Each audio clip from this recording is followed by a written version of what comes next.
Welcome to the Prophecy Club. Our topic today is Watch Israel, because Israel has always been God's time clock.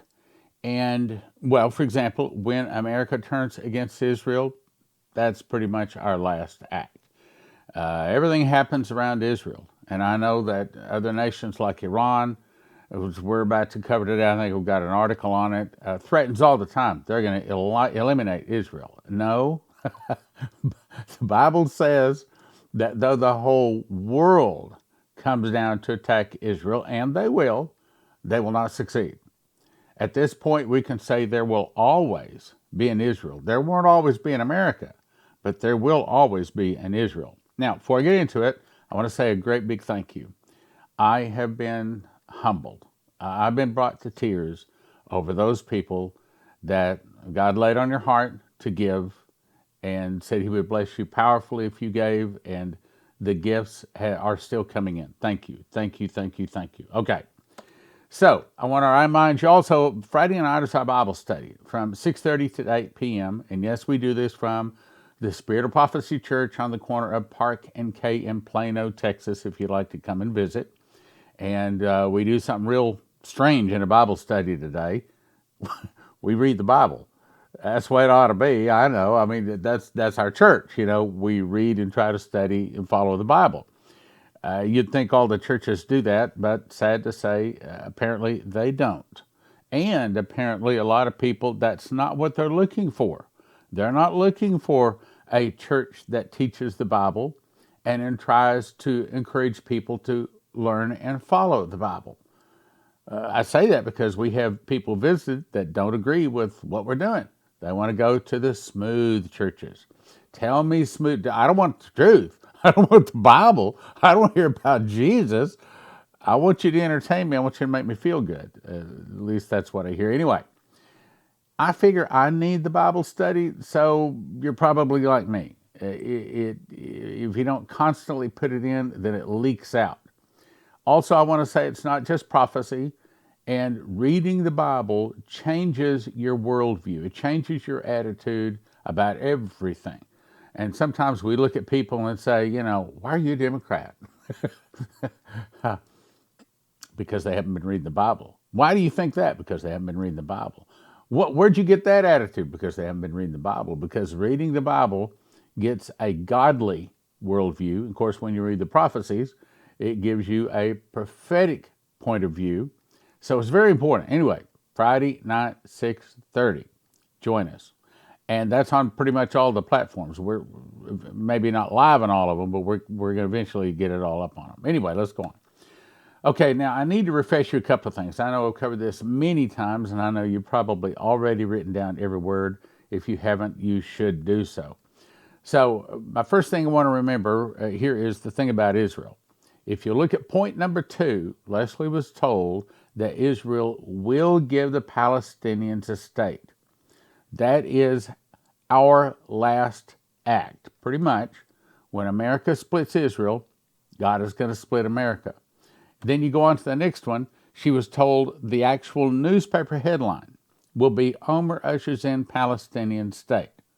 Then, probably the very next day, at least times past, when we've gone against Israel, it was the very next day when God hit us. So probably the very next day, we're going to be hit with that great catastrophe. And probably that great catastrophe is an earthquake right here. A major earthquake hits the middle. In other words, Israeli-Palestinian two-state solution reached. The very next day, a major earthquake hits the middle of the U.S., and I agree with that. I've been saying that for years before we got this from Chris. Also, you remember these active prophecies that we're watching. We have 11 prophecies saying the dollar is going to fall, 14 saying a food shortage is coming, 17 saying a meteor, tsunami, earthquake. Well, that's what we're talking about today. You touch Israel, and you're touching the apple of God's eye. That means the very center part. That means if there's one thing you don't touch, you don't go against Israel. Matter of fact, let me just say to all of us, I tell my children, don't ever go against Israel. Even if they are wrong, okay, because they're God's chosen people. And I know a lot of people want to say, oh, well, the Christians are. No, you are not. You did not sleep on the rock that Joseph slept on. You did not cross the Red Sea with Moses. Those are God's chosen people. Now, the problem is there's a lot of people that are really Ashkenazis or Nazis, or they're not Jews that say they're Jews. Revelation says that a lot of people say they're Jews. They're not really Jews. Now, let's go on. So, The Guardian says China is now ready to broker an Israeli-Palestinian peace talk, says the foreign ministry. Now, here's the important part. China is positioning itself as a regional mediator after brokering the restoration of ties between Iran and Saudi Arabia. Now, in case you missed that, Iran and Saudi Arabia, one is Shiites, one's Sunni. And if there's oil and water don't mix, and Sunnis and Shiites do not mix. The Shiites are the Iranians, and they are the ones that think you need to kill everybody that is not bending the knee to Muslims or to Allah. That's their belief. Saudi Arabia believes they're a little bit more moderate, and they believe, well, you need to kill everybody that doesn't bow the knee to Muhammad after the Mahdi shows up. And these two people have been fighting for years, and China, to their credit, in a lot of ways I disagree with it, but anyway, they have got Iran and Saudi Arabia to kiss and make up. They are now working together. Now, why? Well, I don't know the inside reason, but my guess is it's the old adage, the enemy of my enemy must be my friend. And so probably China went to Iran and Saudi Arabia and said, wait a minute, okay, you guys should not be enemies. The enemy is over there. The enemy is America. And Iran says, well, I'll agree with you on that. And Saudi Arabia says, well, I'll agree with you on that. And so now Saudi Arabia and Iran are best buddies. China brokered the deal. And now this article is saying China is now trying to broker a deal to fix the Palestinian state problem. I don't think it's a problem. I think what they need to do is tell the Palestinians, you got 48 hours to get out, or we're going to throw you out. And of course, all of the Arab world would then come down, attack Israel. And my attitude, if Israel calls and asks me, and right now they wouldn't, but I would say, come on, because no one is ever going to remove Israel from their land. No one is ever going to defeat Israel ever, ever, ever again. The Bible says, though the whole world comes down to attack them, no one's going to defeat them. So I went to this article from The Guardian. And it says, China's foreign minister told Israeli-Palestinian counterparts his country is ready to help facilitate peace talks. Now, they did it with Iran and Saudi Arabia, so let's give them a lot of credibility. The article goes on to say the separate phone calls between Chinese Foreign Minister Xi Jinping and the Israeli-Palestinian top diplomats come to amid recent moves by Beijing to position itself as a regional mediator, and then it disappears. Now, I kept this on here because it says you need to register to keep reading. That means you got to give them your name, I'm going to assume, and also your email. And I wanted to leave this on here to make a point. I don't register anywhere I have to. I don't give my Social Security number unless I absolutely, positively have to. For example, you go to the grocery store and you pull out your card and they want you to sign someplace, with a little electronic pen. I do not put my regular signature. I put some kind of a crazy design. It's an exact crazy design. And I've had a few people say, what kind of signature is that? I'll say, well, if you want it to approve, that's the signal that it's got to go through on. In other words, I don't put my signature into computers. I don't want in computers. I don't want to be tracked. I'm probably going to give my head for the Lord Jesus, but I want to give it in His timing, not because I've been foolish and I've put my name and my picture all over. Well, then, Stan, you realize you're putting your face and your voice all over the internet every day. Yes, I know, I understand that, but that's serving the Lord. I got to do that. So I try to stay out of it. So no, I didn't register here. And if you're sending me a link to something that makes me register, please somehow do a cut paste with the text so that I don't have to register, because I will not register. I will not register.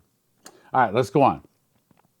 Iran prepared to destroy Tel Aviv. The article goes on to say, Iranian president says any hostile move on the part of Israel is going to lead to the destruction of Haifa and Tel Aviv.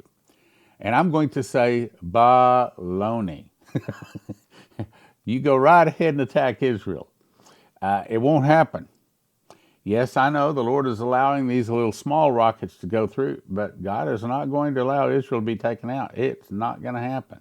Matter of fact, that's the whole point of Armageddon, is when the whole world, literally, for Armageddon, comes down and circles around Israel from all directions and are going to finally destroy Israel. And that's when Jesus returns with the morning star and destroys them in a moment, in the twinkling of an eye, at the last trump with the morning star.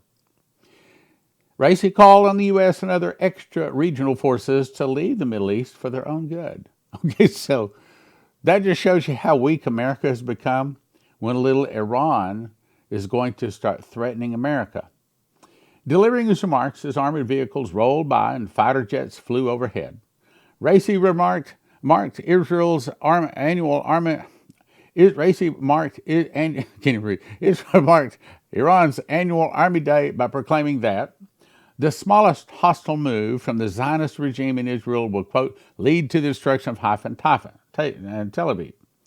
Now, he does that every year, but the interesting part was here, Israeli Prime Minister Benjamin Netanyahu has also been saying it would be a horrible nuclear war if Iran is allowed to develop nuclear weapons.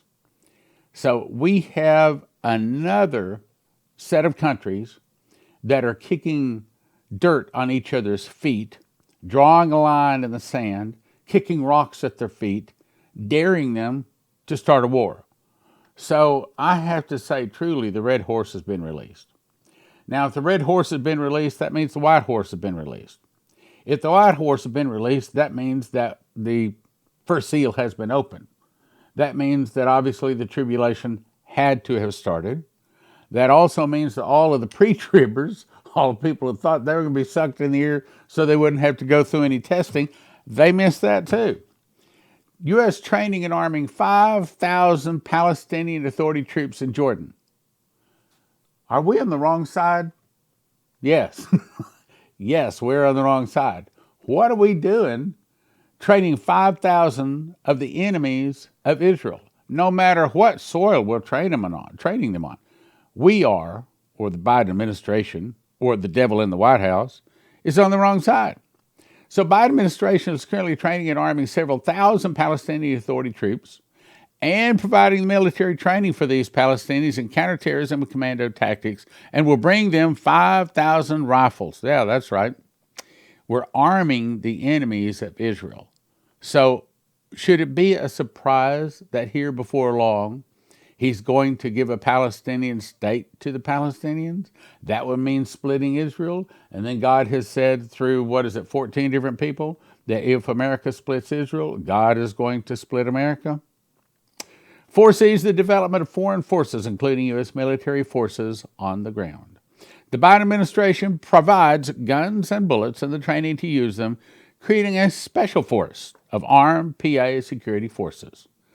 The U.S. trained PA forces years ago, and they murdered 26 IDF soldiers in 2002 alone. The Palestinians learned how to use cell phones as remote detonation devices from their American trainers. That was to kill Israelis in terrorist attacks, but of course they used it on Americans. How many Americans were killed or dismembered because Americans showed them how to use cell phones to detonate bombs? America is no longer a Christian nation. We are no longer holding up the cross of Jesus. Instead, now we become the habitation of devils, the hold of every foul spirit, and the cage of every unclean and hateful bird. IDF chief says Israel is ready to attack Iran and does not need U.S. help. See, in the past, Israel has wanted to attack Iran. I remember I heard one story that Israel actually had jets in the air heading to attack Iran, and we told them no. And in those days, they had to turn back because we had a little control device in the airplanes we sold them that they that we could, let's put it this way, that we could stop them from attacking. So the article says, we're ready to attack Iran. The Israeli military has the ability to strike both in distant countries and near home. The IDF will enhance its capabilities for a preemptive strike on Iran, and such a strike would be overwhelming despite the geographical distance, says Israel. We know how to act alone. We are a sovereign nation that reserves the right to make its own decisions. It would be good to have the United States on our side, but it is not an obligation. It's not necessary. Iran accusing Israel of killing 2 of its military personnel in Syria last week. What is America doing in Syria? The article in just a minute will explain. And vowing to retaliate. Israel accuses Iran of pursuing nuclear weapons, a claim that Iran denies. Israel to attack Lebanon, and that's supposed to be imminent. This is dated April 6th, so it's about a week ago. Israel is going to retaliate for rockets fired from Lebanon, and they did, as you recall. The Israeli attack did go forth. In other words, there's already been fighting between really the United States of America from Israeli soil onto Syria. Why? I've got an article here. I think it tells you. This goes on. If you want to read it, you can read it, but I've already read it here a week ago. But the point is, I'm trying to say is there's a big war. There's a big war that's about to start between Israel and Syria and between Israel and Iran. And that fits with what Leslie was told, because Leslie was told that the United States of America would go against most of the rest of the Arab world. Confirmed, Russia is now building troops in Syria to expel the U.S. Army. Why would they do that? The Russian government has begun an unprecedented buildup of military might inside Syria with the plan to expel the U.S. Army from the country. The Russians are inside Syria. With the permission of the Syrian government, U.S. troops are in Syria without such permission. The U.S. never left the country, and to this very day maintains control over huge sections of the northeast Syria area where the oil is. A couple of years ago, Russia provided video surveillance and footage showing the U.S. allowing tanker trucks to come to Syrian oil areas, fill up, and then go to Turkey or Iraq. Once there, the oil was partially refined, relabeled, and sold on the open market or the oil market, but no one says where all the money ever went. Well, my guess is it went to the deep state. It went to, I want to say the name of the deep state. I probably need to get you a biblical scripture to refer to so that I can tell you who's really doing this. But the evil people in high places, the international bankers, the international evil people, whose goal is they want to put the Antichrist, their man, on the throne.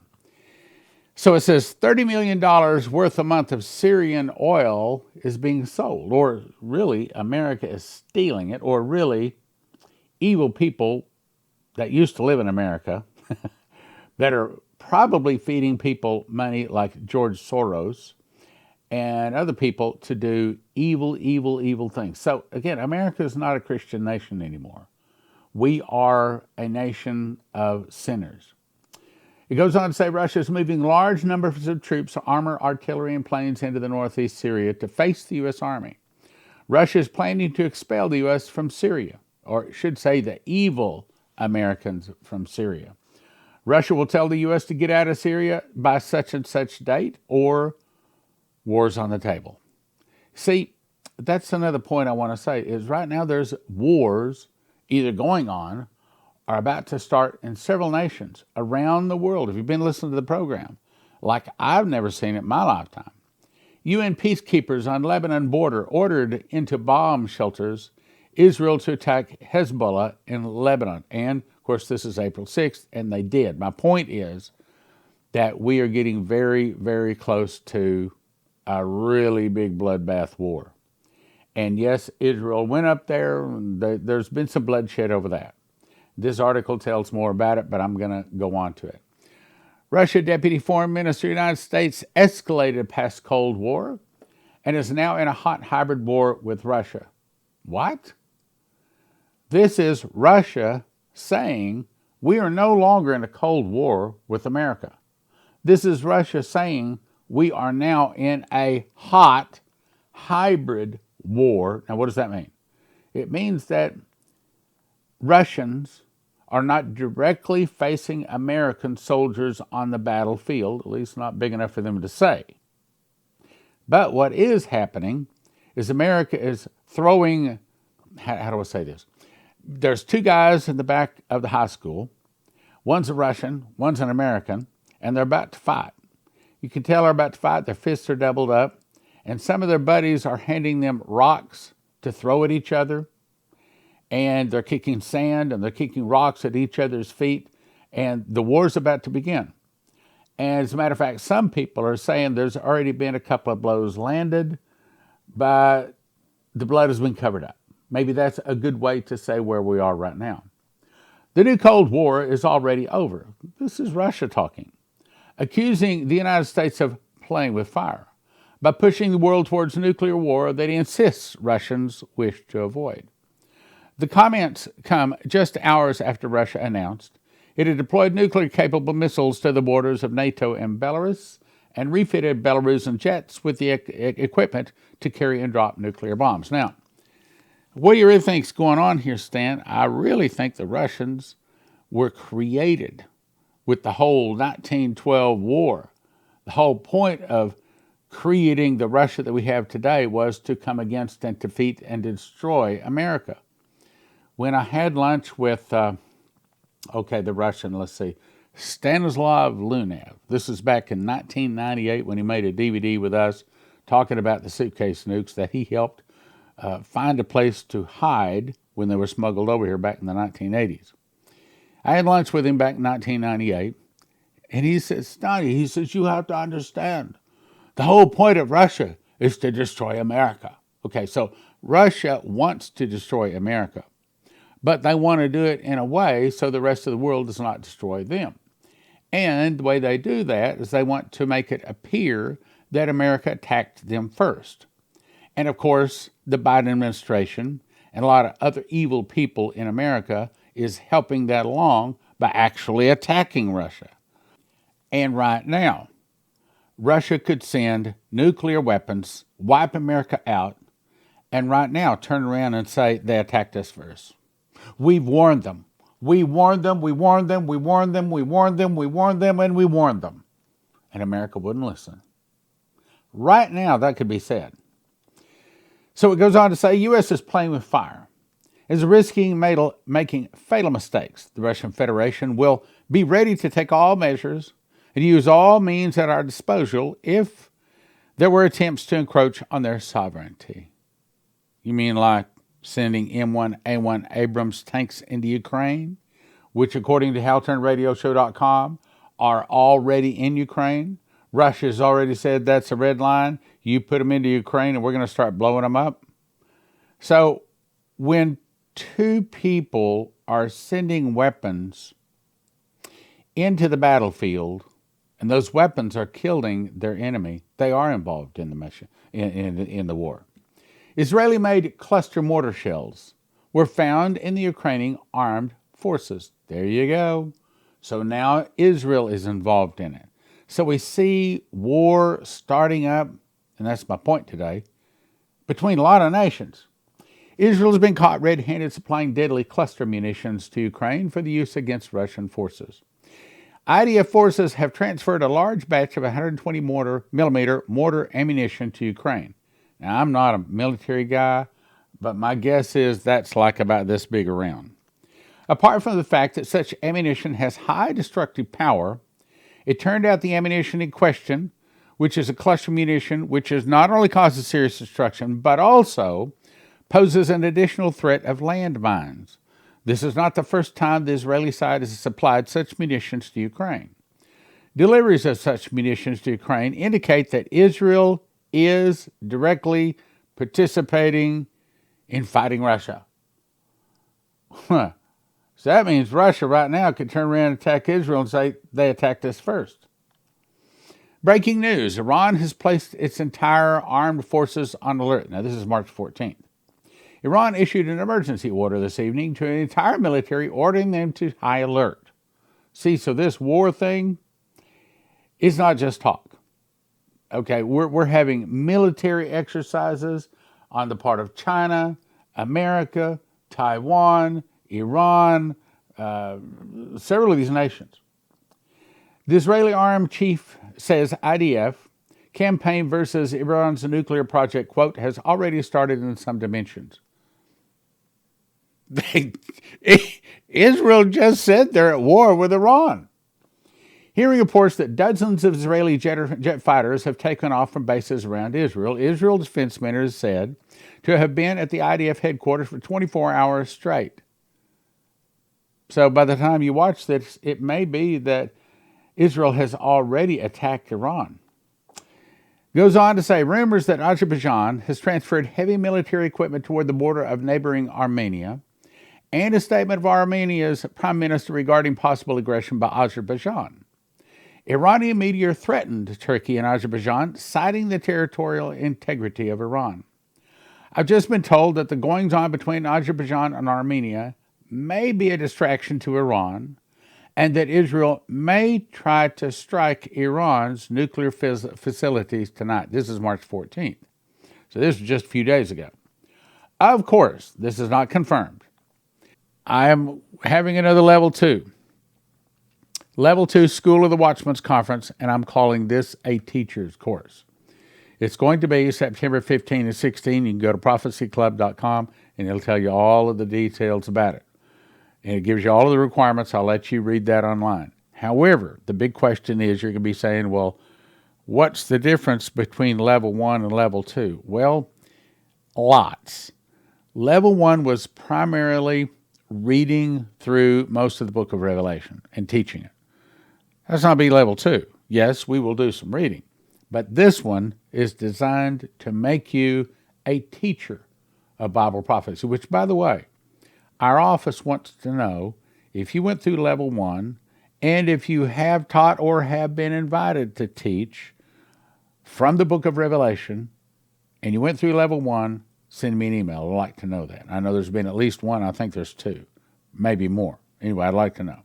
So Level 2 is to teach you to the point to where you can be qualified to actually teach the book of Revelation. Now, I can tell you right up front, we're going to have a Level 3, God willing. And in that one, I'm going to require people to memorize the book of Revelation to come to Level 3. And so there's going to be 1 year's difference between Level 2 and Level 3. It took me a year to memorize it, so I figure it'll take you a year to memorize it. Some of you may even faster. So go to prophecyclub.com, and it'll give you all the details, tells you all about some of the difficult questions and things like that we're going to cover in Level 2. Level 2 is going to get you real close to being a qualified teacher of Revelation. But by the time you get through Level 3, having memorized the book, pastor's going to listen to you. And that's where we're going with this. Terry Saka with CornerstoneAssetMetals.com. So what's going on in the world of finances? Why should they call today? Well, China has laid out in a speech a few weeks ago exactly what they think of the United States. I haven't seen that in my 55 years.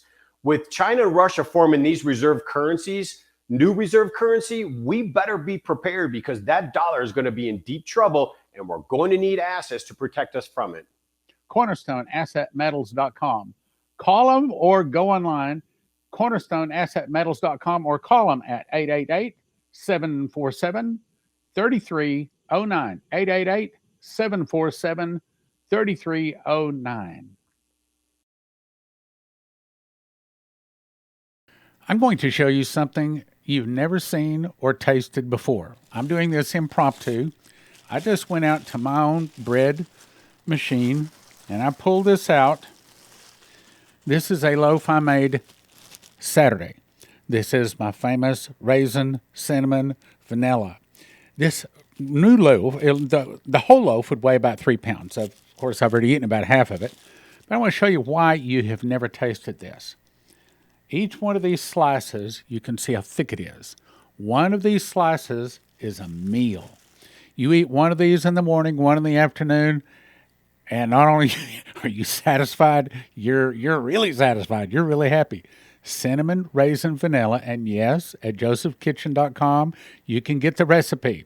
This is an upgraded recipe that I plan to be putting out here as soon as I get a chance. But if you look close, Those are raisins, cinnamon, and vanilla all whipped together. You put that into a toaster, put a little bit of butter on that, and, well, it doesn't last long at church. As a matter of fact, they pass by all of the nice donuts and all of the other sweet garbage to get something that's really good for them. Now, what I would suggest you do is start making your own bread, whether you've already got Joseph's Kitchen or whether you haven't, get it. Now, here's what you do. You go to josephskitchen.com. Two things. One, you order a machine package. That's the mechanicals to make it. In other words, the grinder that takes the wheat berries, turns it into flour, which you put into the bread machine with 6 other ingredients. Push a button. 2 hours and 20 minutes later, you have a nice hot loaf of whole wheat bread. Won't look like this because this one has raisin, cinnamon, and honey in it. Anyway, extra honey. And the next thing you want to do is decide how much food you want to have. You want to have 6 people 1 year, 4 people 1 year, 2 people 1 year, or just enough for one person. All of that is at the price of around $1,000 per person. Get you some homemade whole wheat bread. Why have you never tasted this? Because the grocery stores cannot and will never be able to offer this, because in about 7 to 10 days after you break the wheat berry, it starts going bad. Now, I know that I'm going to have to eat this in the next 7 to 10 days, but I also know it's probably not going to last more than 3 or 4 days. As a matter of fact, it's one of the best things I've ever eaten in my life, and I can't guarantee this. I can't say it legally, but let's put it this way. I've been taken off of my I've been taken off of my high blood pressure pills, and the doctor said that I have low cholesterol now, cut my cholesterol pill in half. And the only thing I can say is over the last year, I started eating whole wheat bread. So there it is, whole wheat bread. josephskitchen.com.